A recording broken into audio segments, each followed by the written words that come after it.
sur reptiles. Cette semaine, on vous présente le serpent laitier du Honduras. Pourquoi on l'appelle le serpent laitier?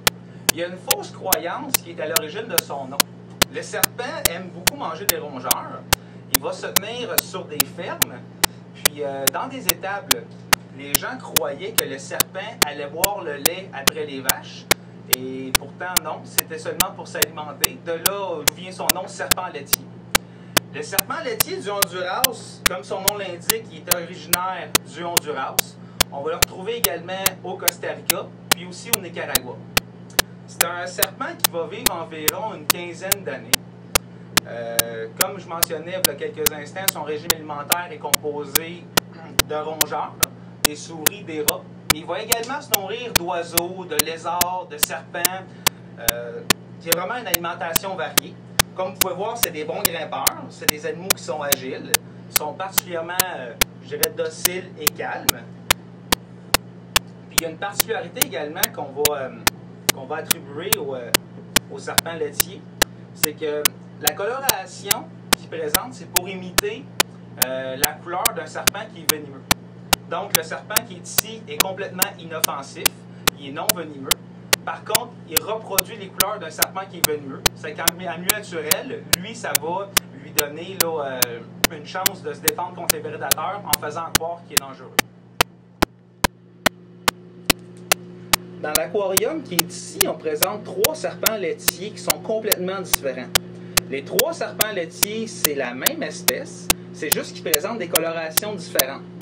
Celui qu'on voit ici, qui est vraiment là, rouge, noir et un petit peu d'orangé, c'est la coloration qu'on va retrouver en milieu naturel.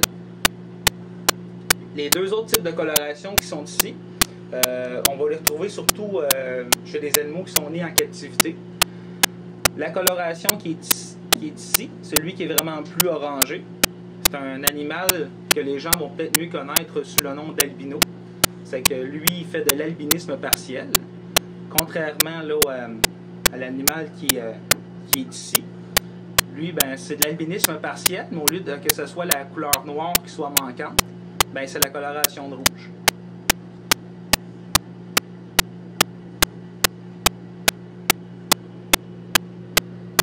Le serpent laitier du Honduras va atteindre sa maturité sexuelle vers l'âge d'environ 18 mois.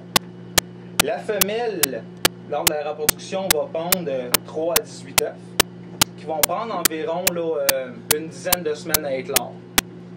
Quand les bébés vont naître, ils vont prendre 2 à 3 jours avant de sortir de l'œuf. Par la suite, ils vont faire une mue 7 à 10 jours après l'éclosion, puis ils vont commencer à prendre leur premier repas.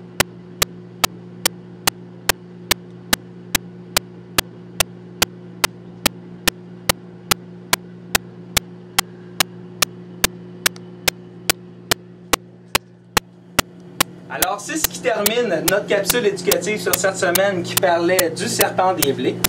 Vous pouvez voir encore une fois que c'est un serpent qui est particulièrement calme et docile. Malgré l'apparence d'un gros nœud, ben, les serpents peuvent quand même bien se séparer.